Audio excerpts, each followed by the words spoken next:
the day. I've got a big tube that's attached to me at night. It's not pleasant. It's not easy, but that stoma keeps me alive. And hey, I am so grateful to the doctors that saved me.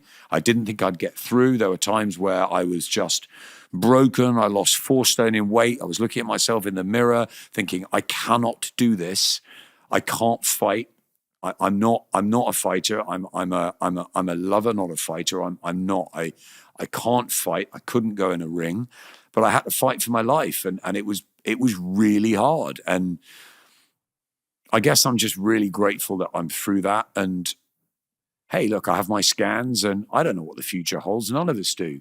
What I do know is that for today, I'm really happy, and tomorrow I'll deal with. But yeah, I feel very grateful to be here. Mm-hmm. So a lot of people don't know a lot about certain cancers, and I'd love, for you to talk us through some of the things that you went through in a little bit more detail. I can resonate with you here a lot because my mum's going through cancer right now, and unfortunately they found out stage 4, which is already broke stomach lining in the fat tissues. CT scans, I didn't know what PET scans were before. I didn't know any of these things, and then chemo to push things back. She's past the stage where you could even do an operation to cut it out.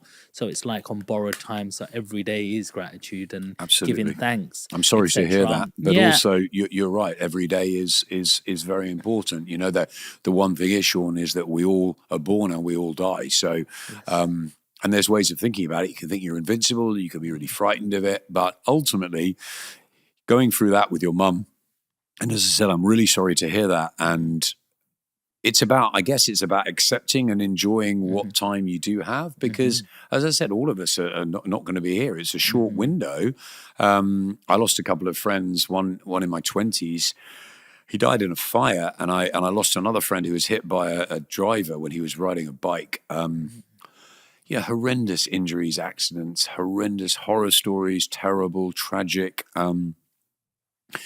So yeah, look, you don't know which way life's going to go. And I think that, the time you have with your mom, just enjoy every moment. And and I hope that she's got what she wanted out of life up to this stage. I think that's another way of looking at it. I knew Colin Hart had terminal cancer a few weeks before he died. And we spent time talking about what he thought about his life, and the fact that he was at a stage where he was very pragmatic. And he said, I've enjoyed my career at work, and I've loved my family life. And he was very, very accepting of it. And I think that's, I guess, the only thing and only place you can be at. It's tough. So Adam, they say, on the news, it said that potentially 1 in every 2 of us is going to have cancer at some sort of stage. What was it like first of all, what sort of symptoms did you have? Because yours was bladder cancer. Yeah. And second of all, what was it like when you got that sort of news? And, how did you move forward through that journey? I didn't. Yeah. Where do I start? I first of all, I didn't know what bladder cancer was, but that came down the line. I started feeling a bit, just not quite myself. And I put it down to stress at work and just mentally getting tired. But I'd never been ill. So I'd never had a day off, maybe half a day off. I had some heart palpitations when I was younger, maybe to half. I'd never been ill at Sky or at school or anything. I ran away from doctors. I never went. Never don't want to go to a GP. I didn't want to know what was in my body, because I guess I gave up drinking a long time ago. I don't smoke. I've never smoked ever. So, and I keep myself fairly fit. But of course, the stress of being in the boxing world, running around, and, as we talked about it, the few hours sleep, all that sort of stuff, of course, it can build up, and you can eat badly and all that sort of stuff. But I went to the gym. I was fairly healthy, I guess. But the stress is another thing. And it's a heart thing, of course, you've got to check. And cancers, obviously, it's related to.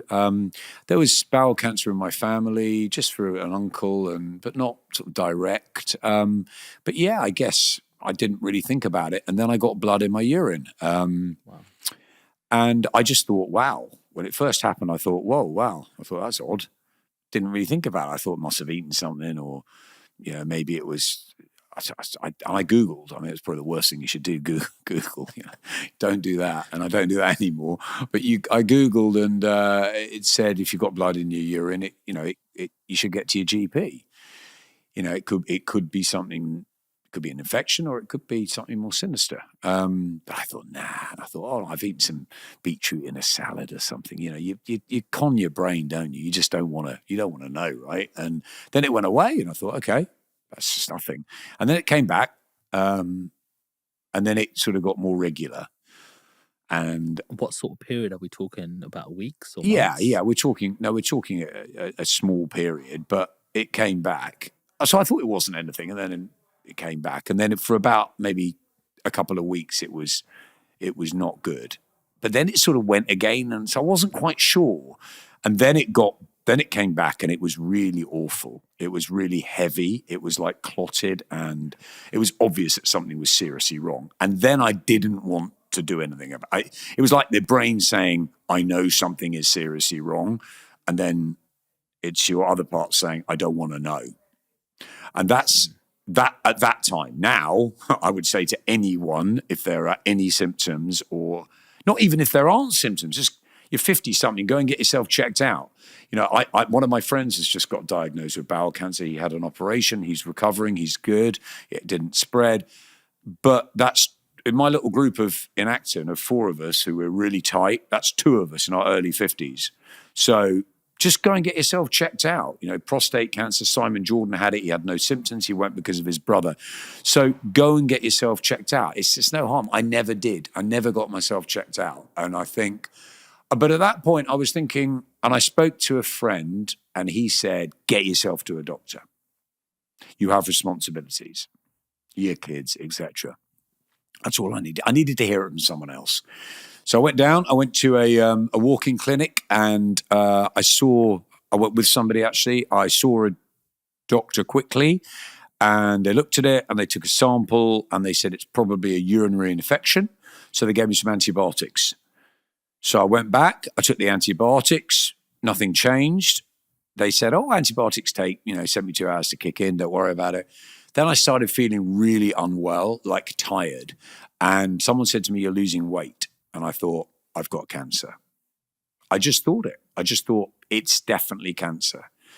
Because I thought, I have not felt like this. And there was blood in the urine. It can't be. And the antibiotics haven't done anything. Come on.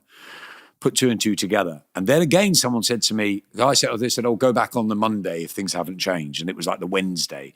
And someone said to me, go back in. You're not feeling good. It's not working. Thank you very much, the friends that told me that. I went back in, and there was no infection in the blood. So they knew then that it was something else. So I got sent down to a hospital, and I was checked out, and they said it's one of 3 things. They asked me if I was a smoker. I said, never smoked in my life. They said it's one of 3 things. It's a urinary infection. It is gallstones, or it is bladder cancer.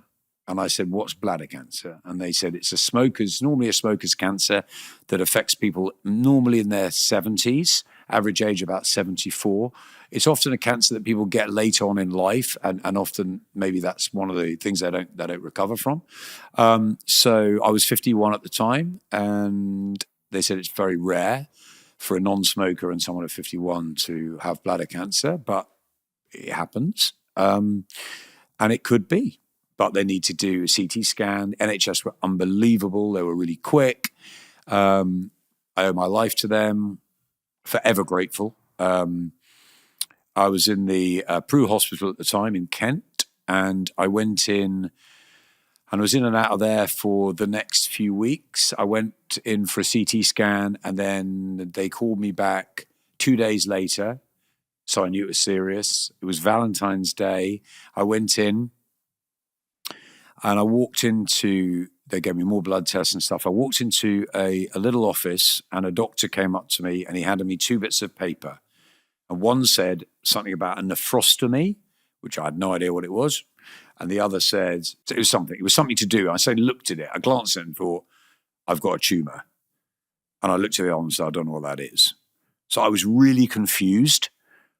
And I got in and I sat down and he said, let me show you on the screen. And he put a TV screen up. And on the screen, he showed me my bladder.